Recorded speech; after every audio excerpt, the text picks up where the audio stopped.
Assalamualaikum warahmatullahi wabarakatuh. Halo sahabat cerdas semua, selamat pagi, selamat siang, selamat sore, dan selamat malam. Salam sejahtera untuk kita semua, salam kebajikan. Berjumpa kembali di channel pendidikan dan tutorial Mr. WD. Baik, anak-anakku dan sahabat cerdas semuanya, pada video pembelajaran kali ini kita akan belajar bersama tentang unsur dan prinsip seni lukis. Kemarin kita sudah belajar bersama tentang pengertian seni lukis, jenis seni lukis, dan gaya seni lukis dalam video pembelajaran yang pertama. Kemudian corak dan aliran seni lukis sudah kita pelajari bersama dalam video pembelajaran yang kedua.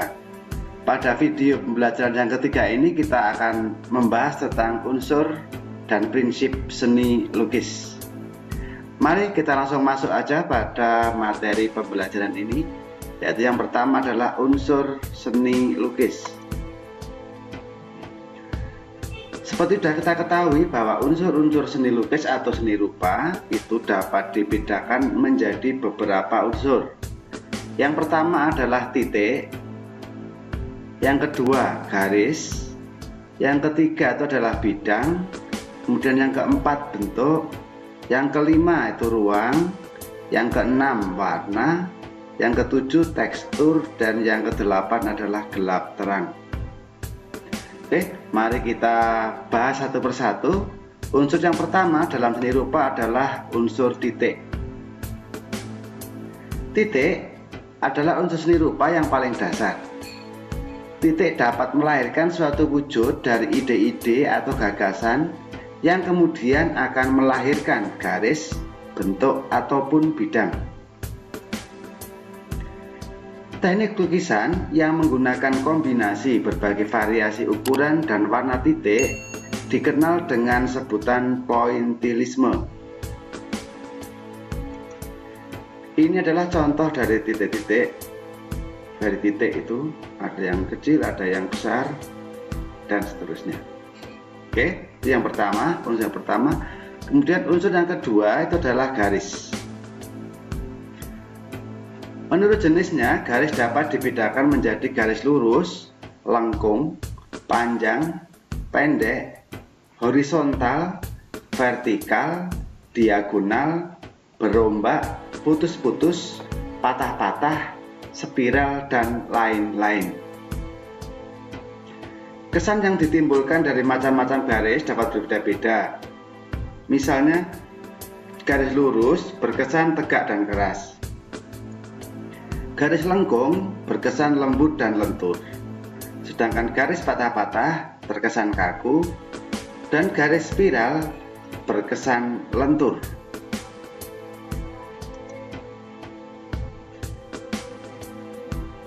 Garis menurut wujudnya itu dapat dibedakan menjadi dua, yaitu yang pertama garis nyata, yaitu garis yang dihasilkan dari coretan atau goresan, sedangkan yang kedua adalah garis semu, yaitu garis yang muncul karena adanya kesan balance pada bidang, warna, atau ruang. Ini adalah contoh garis. Gambar ini menghasilkan garis maya. Ini namanya garis maya. Kemudian yang sebelah kanan ini disebut garis nyata. Oke. Kemudian tadi macam-macam garis ini, ada lurus, ada yang lengkung, ada yang zigzag, dan seterusnya. Oke, itu adalah unsur yang kedua, garis. Kemudian unsur yang ketiga adalah bidang. Jadi perpaduan dari garis-garis itu disebut bidang. Bidang merupakan pengembangan garis yang membatasi suatu bentuk sehingga membentuk bidang yang melingkupi dari beberapa sisi. Bidang mempunyai sisi panjang dan lebar serta memiliki ukuran. Ini adalah contoh dari bidang atau shape. Ya, ada lingkaran, ada persegi panjang, ada lonjong, ada lengkung dan seterusnya. Ini adalah contoh dari unsur bidang. Kemudian unsur yang keempat adalah bentuk. Bentuk itu dapat dikelompokkan menjadi dua macam, yaitu bentuk geometris dan bentuk non-geometris. Bentuk geometris merupakan bentuk yang terdapat pada ilmu ukur atau geometri, meliputi bentuk kubistis, contohnya kubus dan balok, dan bentuk silindris, contohnya tabung, kerucut, dan bola. Kemudian bentuk yang kedua adalah bentuk non-geometris. Bentuk non-geometris berupa bentuk yang meniru bentuk alam, misalnya manusia, tumbuhan, dan hewan. Itu termasuk dalam bentuk non-geometris. Ini adalah bentuk geometris. Ada prisma, ada kubus, ada silindris, ada bola, ya, ada silinder dan seterusnya. Oke. Kemudian unsur yang kelima adalah ruang. Ruang dapat digolongkan menjadi dua lagi, yaitu ruang dalam bentuk nyata dan ruang dalam bentuk khayalan. Ruang dalam bentuk nyata, misalnya ruangan pada kamar, ruangan pada patung, itu disebut ruang dalam bentuk nyata. Sedangkan ruang dalam bentuk khayalan atau ilusi, misalnya ruangan yang terkesan dari sebuah lukisan. Ini adalah contoh dari ruang. Ini lukisan manusia. Ini juga yang kanan juga lukisan manusia, menghasilkan ruang tengah ini yang berbentuk seperti gambar kaki meja. Ya, disebut ruang. Oke, kemudian unsur yang keenam adalah unsur warna. Warna adalah kesan yang timbul oleh pantulan cahaya pada mata, sehingga disebut dengan warna. Warna dapat dikelompokkan menjadi tiga, yaitu warna pokok atau primer, yaitu warna yang tidak berasal dari warna apapun, meliputi warna merah, kuning, dan biru. Kemudian warna sekunder merupakan campuran dari warna primer. Contohnya merah dan kuning menghasilkan warna jingga. Kemudian biru dan kuning menghasilkan hijau, merah dan biru menghasilkan warna ungu. Nanti kita bisa melihat contohnya. Kemudian warna tersier merupakan hasil campuran antara warna primer dan warna sekunder. Contohnya kuning dan hijau itu akan menghasilkan kuning kehijau-hijauan. Biru dan ungu akan menghasilkan ungu kebiruan. Jingga dan merah akan menghasilkan jingga kemerahan. Selain jenis warna-warna di atas, terdapat pula warna netral, yaitu warna putih dan hitam. Ini adalah contoh warna. Warna primernya itu adalah kuning, merah, dan biru.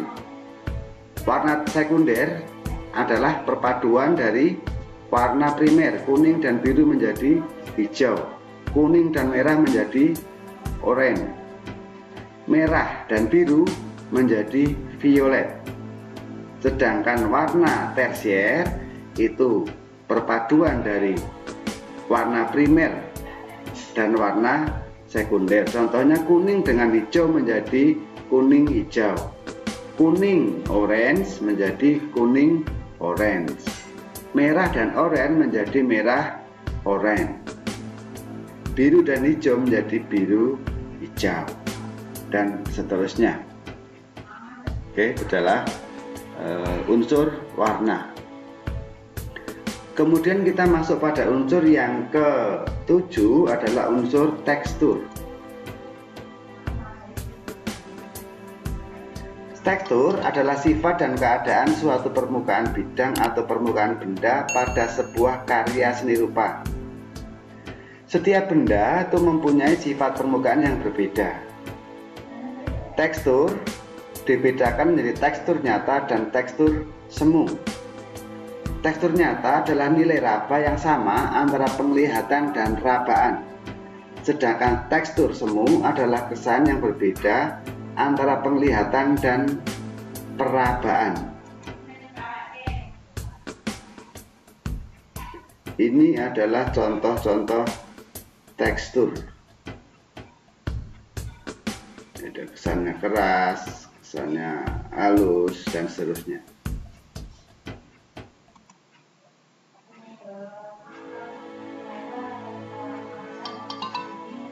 Kemudian yang selanjutnya adalah unsur gelap terang. Suatu objek bisa memiliki intensitas cahaya yang berbeda pada setiap bagiannya. Demikian pula pada karya seni rupa, seperti lukisan pemandangan alam. Adanya perbedaan intensitas cahaya akan menimbulkan kesan yang mendalam atau kesan gelap terang. Contohnya adalah ini. Ini menimbulkan kesan gelap terang dari sebuah gambar atau lukisan. Ya, itu adalah 8 unsur-unsur seni rupa.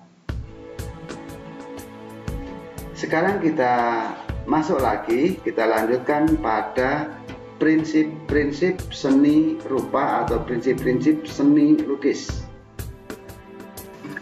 Namun sebelumnya, untuk mendukung perkembangan dari channel ini, jangan lupa subscribe, like, dan share. Kemudian tekan lonceng notifikasi agar tidak ketinggalan bila kami mengupload video terbaru kami. Terima kasih. Prinsip-prinsip seni rupa atau prinsip-prinsip seni lukis itu dapat dibagi menjadi 9. Yang pertama adalah prinsip kesatuan, yang kedua prinsip keselarasan, yang ketiga prinsip penekanan atau kontras, kemudian yang keempat prinsip irama, yang kelima prinsip gradasi, yang keenam prinsip proporsi, yang ketujuh prinsip komposisi, yang kedelapan itu prinsip keseimbangan, dan yang kesembilan adalah prinsip aksentuasi. Oke, mari kita masuk pada prinsip-prinsip seni rupa. Kita mulai dari prinsip yang pertama, yaitu kesatuan atau unity. Kesatuan adalah pertautan bagian-bagian dalam sebuah karya seni rupa. Kesatuan merupakan prinsip yang utama di mana unsur-unsur seni rupa saling menunjang satu sama lain dalam membentuk komposisi yang bagus dan serasi. Untuk menyusun satu kesatuan setiap unsur tidak harus sama dan seragam, tetapi unsur-unsur dapat berbeda atau bervariasi sehingga menjadi susunan yang memiliki kesatuan. Ini adalah unsur dari prinsip kesatuan atau unity. Contoh dari prinsip kesatuan atau unity. Kemudian prinsip yang kedua adalah prinsip keselarasan atau harmoni. Keselarasan adalah hubungan kedekatan unsur-unsur yang berbeda, baik bentuk maupun warna untuk menciptakan keselarasan. Contohnya adalah ini. Ya, sebuah lukisan, sebuah hasil karya lukis yang dilukis dalam sebuah piring atau dalam sebuah gerabah. Hasilnya semacam ini. Oke. Kemudian unsur yang ketiga adalah penekanan atau kontras atau impasing. Penekanan adalah kesan yang diperoleh karena adanya dua unsur yang berlawanan. Perbedaan yang mencolok pada warna, bentuk, dan ukuran akan memberikan kesan yang tidak monoton. Contohnya adalah ini adalah penekanan dari kontras atau penekanan. Penekanan di tengah ini. Fokusnya itu adalah di tengah di yang hitam ini. Oke, kemudian kita masuk pada prinsip yang keempat adalah prinsip irama atau ritme. Irama adalah pengulangan satu atau beberapa unsur secara teratur dan terus menerus. Susunan atau perulangan dari unsur-unsur seni rupa yang diatur berupa susunan garis, susunan bentuk, atau susunan variasi warna. Perulangan unsur yang bentuk dan peletakannya sama akan terasa statis, sedangkan susunan yang diletakkan bervariasi pada ukuran, warna, tekstur, dan jarak akan mendapatkan susunan dengan irama yang harmonis. Berikut ini adalah contoh lukisan yang menggunakan prinsip irama. Ini. Oke. Kemudian kita langsung masuk pada prinsip yang kelima, adalah prinsip gradasi. Gradasi adalah penyusunan warna berdasarkan tingkat perpaduan berbagai warna secara berangsur-angsur. Contohnya semacam ini. Dari hijau ke kuning itu ada kuning ke hijau-hijauan. Dari kuning ke merah ada kuning ke merah-merahan, dan seterusnya. Ini namanya gradasi. Oke, kemudian kita masuk pada prinsip yang keenam, adalah proporsi. Proporsi atau kesebandingan yaitu membandingkan bagian-bagian satu dengan bagian lainnya secara keseluruhan. Misalnya membandingkan ukuran tubuh dengan kepala, ukuran objek dengan ukuran latar, dan kesesuaian ukuran objek satu dengan objek lainnya yang dekat maupun yang jauh letaknya. Ini adalah contoh dari lukisan yang memperhatikan prinsip proporsi. Jadi ada kesannya, ada yang jauh, ada yang dekat. Ini disebut dengan proporsi. Kemudian prinsip yang ketujuh adalah komposisi. Komposisi adalah menyusun unsur-unsur rupa dengan mengorganisasikannya menjadi susunan yang bagus, teratur, dan serasi. Contoh, ini adalah salah satu contoh dari lukisan atau gambar yang memperhatikan prinsip komposisi.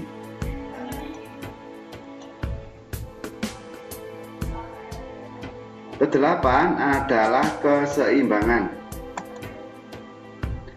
Keseimbangan adalah kesan yang didapat dari suatu susunan yang diatur sedemikian rupa sehingga terdapat daya tarik yang sama pada tiap-tiap sisi susunannya.